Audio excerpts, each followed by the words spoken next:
12 अप्रैल 2022 के बाद हो सकता है आने वाले 18 महीनों में हम यूनिफॉर्म सिविल कोड देखें या फिर पीओके हमारे देश में समाविष्ट हो जाए।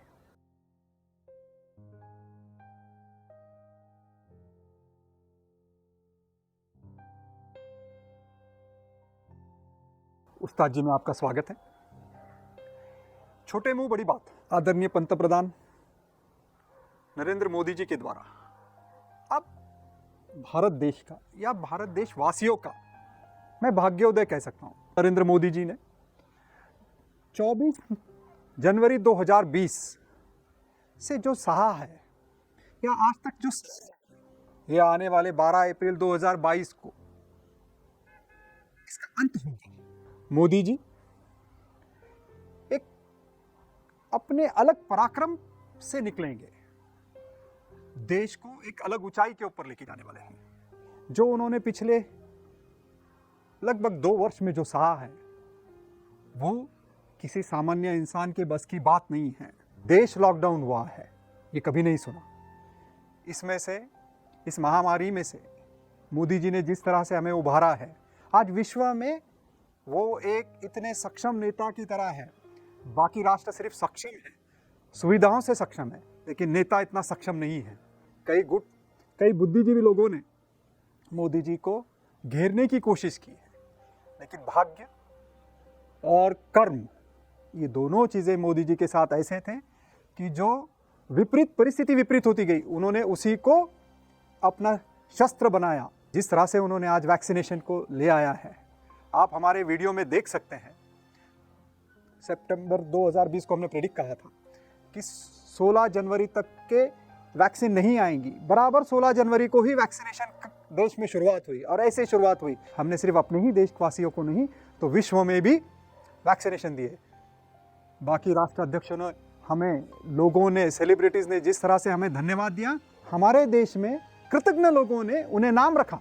जो उनकी जलन को, उनके नाम को देख नहीं सकते हैं, उन्होंने उनकी खिंचाई करनी शुरू की। लेकिन आने वाला वक्त 12 अप्रैल 2022 और 26 जनवरी 23, ये जो 2 ग्रहों का बदलाव है, देव बृहस्पति का भी बदलाव, क्योंकि आदरणीय मोदी जी ये वृश्चिक लगन और वृश्चिक राशि वाले हैं।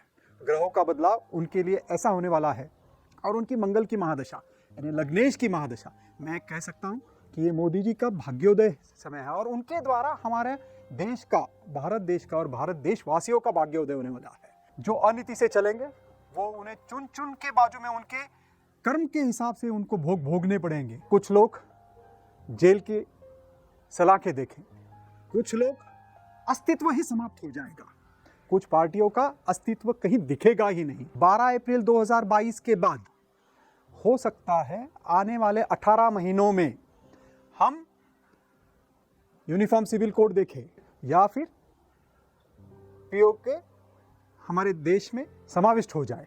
ध्यान से सुने, ध्यान से देखें कि जो वो कर्म कर रहे हैं, जो ये चीज़ें बड़ी है, ग्रह स्थिति भी ऐसी ले आ रही है। 1 मार्च 2022 को जो सहयोग बन रहा है, शिवजी के कैबिनेट मिनिस्टर मंगलवार के दिन धनिष्ठा नक्षत्र में जो मंथन कर रहे हैं, वो मोदी जी को प्रेरित करेंगे। जो उन्होंने राम राज्य की, अयोध्या से मंदिर मान के शुरुआत की है, वो राम राज्य इस 1 मार्च के बाद से आने वाला है। तो ये आएगा कैसे? हमारे देश के जो पीड़ित लोग हैं, जो हमारा देश जिसे कह सकते हैं अनीति से लिया गया था, ये वापस आने वाला है, और ये मोदी जी ही अपने कार्यकाल में दिला सकते हैं। यह विश्वास हर किसी देशवासी को आ चुका है, क्योंकि हमने कभी स्वप्न में नहीं सोचा था कि 370 लागू होगा।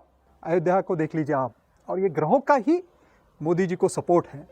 तो मेरा आपसे आग्रह है, अपने झगड़े, अपने मतभेद, अपने स्वार्थ बाजू में रखें, और जो स्वार्थी लोग हैं, हमें अपना देश चलाने के लिए, अपनी सिर्फ परिवारवाद के लिए और स्वार्थ के लिए कर रहे हैं, इससे बाहर निकलकर मोदी जी का बल बढ़ाएं। और बल कैसे बढ़ सकता है?